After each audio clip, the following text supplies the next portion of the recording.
दोस्तों मूवी की स्टार्टिंग में हम एक आदमी को देखते हैं जो कि अपने अपार्टमेंट में अकेला होता है और न्यूज देख रहा होता है जिसमें यूएस और रसिया के बीच चल रहे कन्फ्लिक्ट के बारे में बातचीत चल रही थी। और जब वो टीवी देख ही रहा होता है कि तभी इतने में उस रूम का दरवाजा तोड़कर एक स्लिम आदमी अंदर आता है और उस पर अटैक करने लगता है, जिससे कि उन दोनों के बीच काफी लड़ाई होती है और आखिर में वो स्लिम मैन उसे विंडो से नीचे फेंक देता है और नीचे गिरते ही उस आदमी की मौके पर मौत हो जाती है और जल्दी उसका एक स्माइल स्टिकर भी उसके साइड में गिर जाता है। जिसके बाद हमें मूवी के ओपनिंग क्रेडिट में ये पता चलता है कि जिस आदमी की डेथ हुई थी वो कोई नॉर्मल इंसान नहीं था, बल्कि वो एक फार्मर सुपर हीरो था जिन्हें की मिनट मैन के नाम से जाना जाता था। और 1930s और 40s के टाइम के बीच इस ग्रुप की हेल्प से ही अमेरिका ने वर्ल्ड वॉर सेकंड जीता था। साथ ही में मिनट मैन अमेरिका में वो काम भी करते थे जो कि गवर्नमेंट नहीं कर पाती थी। हालांकि जल्दी उनमें से कुछ सुपर हीरोज ने सुसाइड कर लिया और कुछ को कानून तोड़ने के कारण अरेस्ट कर लिया गया था। आगे हम एक ब्लू मैन को देखते हैं जो कि प्रेसिडेंट कैनेडी के साथ हैंडशेक कर रहा होता है। फिर थोड़ी ही देर बाद हम उस आदमी को भी देखते हैं जिसे कि हमने मूवी के स्टार्टिंग में देखा था, जिसका नाम कॉमेडियन होता है और वो जल्द ही कैनेडी को भी मार देता है। जिसके बाद हम एक एस्ट्रोनॉट को देखते हैं जो कि मून के सरफेस पर खड़ा होता है और उसके हेलमेट में हमें अमेरिकन फ्लैग के बजाय वही ब्लू मैन दिखाई देता है। और अब इन सब के बाद हम सेकंड जनरेशन के हीरोज की एक फोटोग्राफ देखते हैं जिन्हें की वॉचमैन के नाम से जाना जाता है। यहाँ पर मैं आपको वॉचमैन के सभी हीरोज के बारे में बता देती हूँ, जिसमें कि कॉमेडियन जिसका रियल नेम एडवर्ड होता है और साथ ही में वो एक फार्मर मिनट मैन भी था, लोरे जुपिटर जो कि एक न्यू सिल्क इंस्पेक्टर होती है, डॉक्टर जोनाथन जिसे कि डॉक्टर मैनहट्टन के नाम से भी जाना जाता है। और सभी सुपर हीरोज में सिर्फ जोनी है जिसके पास सुपर पावर्स है जिससे कि वो किसी भी चीज को इजिली डिस्ट्रॉय और टेलीपोर्ट कर सकता है। एड्रियन जिसे कि ओज़मांडियस के नाम से भी जाना जाता है और एड्रियन का कॉस्ट्यूम एक ग्रीक गॉड की तरह है और जब से वो रिटायर्ड हुआ है तब से उसने अपनी एक कंपनी भी स्टार्ट कर ली है और अपनी आइडेंटिटी को पब्लिक कर दिया है। डैनियल ड्रीबर्ग जिसे कि न्यू नाइट ऑल के नाम से भी जाना जाता है और रोरशाक जिसका रियल नेम वाल्टर है और साथ ही में रोरशाक हमेशा एक मास्क पहने रहता है और वो जस्टिस के लिए काफी डेडिकेटेड भी होता है। जिसके बाद हम ओपनिंग क्रेडिट्स में एक न्यूज रिपोर्ट को भी देखते हैं जिसमें बताया जाता है कि निक्सन थर्ड टर्म में इलेक्ट हो चुके हैं और 1980s तक लोगों की थिंकिंग कॉस्ट्यूम हीरोज के लिए बिल्कुल बदल जाती है और इसलिए वे उन्हें काफी खतरनाक समझने लगते हैं। और अब मूवी की मेन स्टार्टिंग 12 अक्टूबर 1985 से एडी ब्लेक की डेथ की इन्वेस्टिगेशन से होती है। वहीं वाल्टर भी अब क्राइम सीन में एक ग्रैपलिंग गन के साथ पहुंच चुका होता है। जिसके बाद वो सर्च करते हुए एडी के अपार्टमेंट में पहुंच जाता है जहां पर उसे कॉमेडियन की कॉस्ट्यूम और वेपन्स मिलते हैं जो कि एक फॉर्मर मिनटमैन और वॉचमैन होता है। साथ ही में वॉल्टर एक जर्नल भी लिख रहा होता है जिसमें वो कॉमेडियन की डेथ के बारे में लिखता है। जिसके बाद वो एक पुलिसमैन को मारकर बिल्डिंग से भाग जाता है। इसी बीच हम डैनियल को देखते हैं जो कि होलिस मेसन के घर में होता है जो कि फर्स्ट नाइट ऑल थे।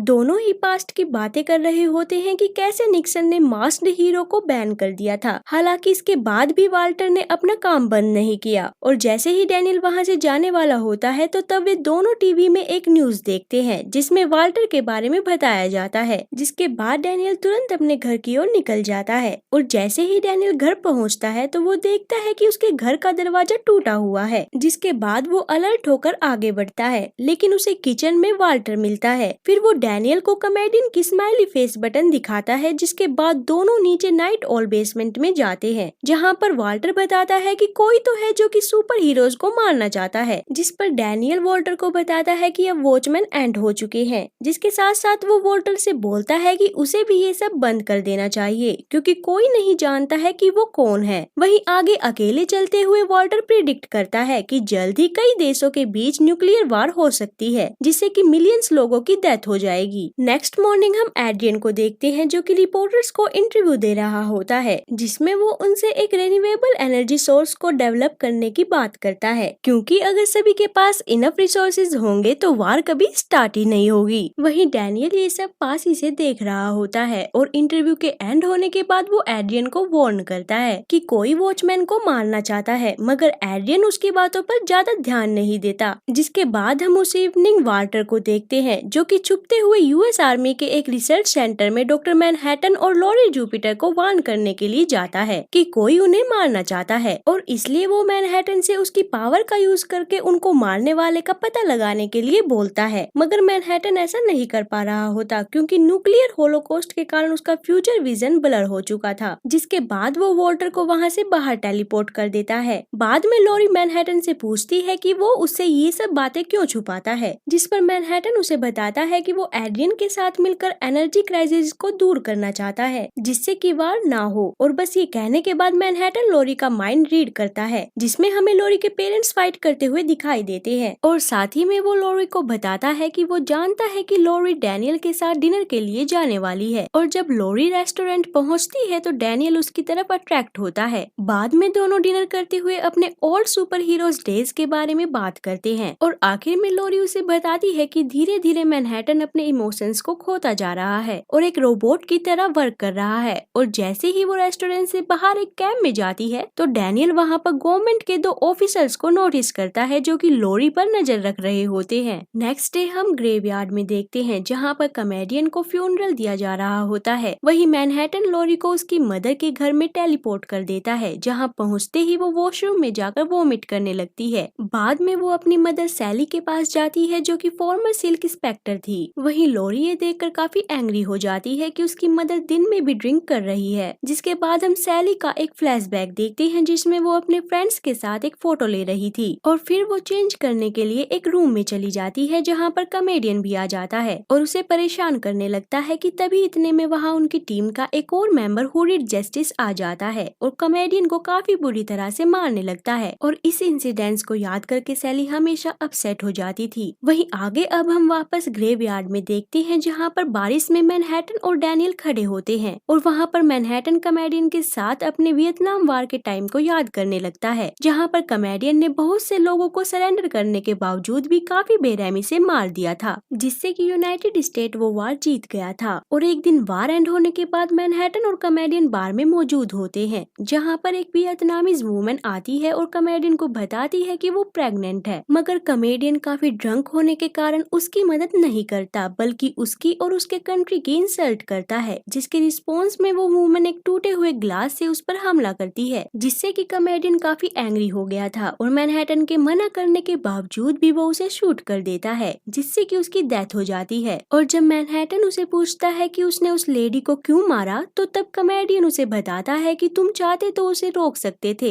लेकिन तुमने ऐसा नहीं किया। और बस ये सुनकर मैनहट्टन उसे बताता है कि वो धीरे धीरे अपनी ह्यूमैनिटी खोता जा रहा है। वहीं अब एड्रियन भी कॉफिन को देखते हुए अपनी वॉचमैन की मीटिंग को याद करता है जहाँ पर वो सभी के सामने ह्यूमैनिटी की हेल्प करने का एक प्लान बता रहा था और वहाँ पर कॉमेडियन ने न केवल उसका मजाक बनाया था बल्कि उसके प्रोजेक्ट को भी जला दिया था। और आखिर में डैनियल भी कॉमेडियन के साथ अपने उस इंसिडेंट को याद करता है कि जब वे दोनों दंगों को शांत करने के लिए गए थे तो तब कॉमेडियन ने प्रोटेस्टर्स को मारा था और साथ ही में उसने कई लोगों के ऊपर टीयर गैस भी छोड़ी थी, जिससे कि डैनियल को कॉमेडियन पर काफी गुस्सा आता है और वो उससे अमेरिकन के ड्रीम्स के बारे में पूछता है, जिस पर कॉमेडियन डैनियल को सिर्फ ये कहता है कि वो सच हो चुका है। और अब इन सब के बाद जब वे सभी वहाँ से जाते हैं तो तभी मोलोक नाम का एक आदमी कॉमेडियन के ग्रेव के पास आकर थोड़ी देर बाद वहाँ से चला जाता है। यहाँ पर हमें पता चलता है कि वाल्टर उस आदमी को पहले ही नोटिस कर चुका था, जिसके कारण वो उसका पीछा करता है और उससे पूछता है कि वो कॉमेडियन के फ्यूनरल में क्यों गया था, जिस पर मोलोक उसे बताता है कि कॉमेडियन एक हफ्ते पहले उसके घर आया था और वो काफी ड्रंक था, साथ ही में वो अपने किए हुए बेकार कामों के लिए माफी भी मांग रहा था। इसी बीच हम मैनहट्टन और लॉरी को देखते हैं और लॉरी मैनहट्टन पर काफी एंग्री होती है क्योंकि वो उस पर फुल अटेंशन नहीं दे रहा था, इसलिए वो उसके सर पर एक ऑब्जेक्ट फेंकती है जो कि उसकी बॉडी के पार निकल जाता है, जिसके कारण वो एक टीवी से टकरा जाता है और अब उस ऑब्जेक्ट के टकराने के कारण वो टीवी टूट गया था। हालांकि बाद में मैनहट्टन उसे अपनी पावर से इजीली रिपेयर कर देता है, जिसके बाद लॉरी मैनहट्टन को छोड़कर वहाँ से डैनियल के यहाँ चली जाती है और उसे बताती है कि उसके पास और कोई जगह जाने के लिए नहीं थी, इसलिए वो उसके पास आ गई। फिर कुछ देर बात करने के बाद वे दोनों होली से मिलने के लिए चले जाते हैं। वहीं लॉरी के जाने के बाद अब मैनहट्टन खुद को एक इंटरव्यू के लिए तैयार कर रहा था, जिसमें वो एक सूट और टाई को बिना टच किए ही पहन लेता है और जैसे ही मैनहट्टन इंटरव्यू के लिए स्टूडियो पहुंचता है तो एक रिपोर्टर मैनहट्टन पर लोगों में कैंसर फैलाने का इल्जाम लगाता है और आखिर में वे वहाँ पर मैनहट्टन की गर्लफ्रेंड जेनी स्लेटर को भी ले आते हैं, जो कि सभी लोगों के सामने मैनहट्टन को एक्यूज करती है, जिसके कारण मैनहट्टन को सभी रिपोर्टर्स ने घेर लिया था और वे उससे काफी क्वेश्चन करने लगे थे, जिससे तंग आकर मैनहट्टन सभी को वहाँ से गायब कर देता है। दूसरी तरफ लोरी अब ये डिसाइड करती है कि वो होलिस के यहाँ नहीं जाएगी, जिसके बाद डैनियल अकेले ही होलिस के पास चला जाता है, जहाँ पर होलिस के बताने पर डैनियल को ये पता चलता है कि इंटरव्यू के टाइम मैनहट्टन वहाँ से गायब हो गया था, जिसे सुनकर डैनियल थोड़ा कंफ्यूज हो जाता है कि तभी सीन कट होकर मैनहट्टन की तरफ शिफ्ट होता है, जो कि खुद को टेलीपोर्ट करके मार्स चला गया था और वहाँ पर वो अपनी लाइफ के सारे इवेंट्स को याद करता है कि कैसे सालों पहले वो और जेनी एक रिलेशनशिप में थे, लेकिन एक दिन सब बदल गया जब वो गलती से एटॉमिक चैम्बर में फंस गया था। तो तब उस एक्सीडेंट की वजह से उसकी बॉडी पूरी तरह से चेंज होकर डिस्ट्रॉय हो जाती है, मगर थोड़ी ही देर बाद वो फिर से जिंदा होकर एक ब्लू मैन में चेंज हो जाता है, जिसके कारण वो पुराने वाला ओस्टरमैन नहीं रह पाता, बल्कि वो अब डॉक्टर मैनहट्टन बन जाता है। वहीं आगे न्यूज में भी अब ये बात बताई जाती है कि इस दुनिया में सुपरमैन का वजूद है और वो सुपरमैन एक अमेरिकन है, जिसके बाद वे लोग डॉक्टर मैनहट्टन को ये बताते हैं कि उन्हें एक लोगो की जरूरत है, इसलिए वो अपने सर पर एक हाइड्रोजन एटम का सिंबल बना लेता है। फिर प्रेसिडेंट निक्सन मैनहट्टन को वियतनाम वार में जाने के लिए बोलते हैं, जिससे कि वो वार एक हफ्ते में ही खत्म हो जाती है। वहीं इन सब के बाद एक दिन मैनहट्टन की मुलाकात लोरी से होती है और उस मुलाकात के दौरान मैनहट्टन उससे अट्रैक्ट हो जाता है, जिसे देखकर जेनी काफी अपसेट हो गई और उसे छोड़कर वहाँ से चली गई। बस यही कुछ चीजें याद कर मैनहट्टन हमेशा दुखी हो जाता था, मगर अब उसे लगने लगा था कि वो ह्यूमन से बोर हो चुका है, इसलिए वो मार्स पर ही रहने का डिसाइड करता है। दूसरी तरफ अर्थ पर कुछ गवर्नमेंट ऑफिसर्स मैनहट्टन के वहाँ से जाने के लिए लोरी को ब्लेम कर रहे थे, जिसके कारण वो काफी गुस्सा हो जाती है और उन ऑफिसर्स को वार्न करती है, जिसके दौरान वहाँ दो साइंटिस्ट आते हैं जो कि उन्हें बताते हैं कि उन्होंने मैनहट्टन का पता लगा लिया है, वो मार्स पर है, जिसे सुनकर वहाँ मौजूद सभी लोग घबरा जाते हैं। और इसी के साथ इस मूवी का फर्स्ट पार्ट खत्म हो जाता है। गाइस, इसका सेकंड पार्ट मैं चैनल पर जल्द से जल्द अपलोड करने की कोशिश करूंगी, तो मिलते हैं फिर इसके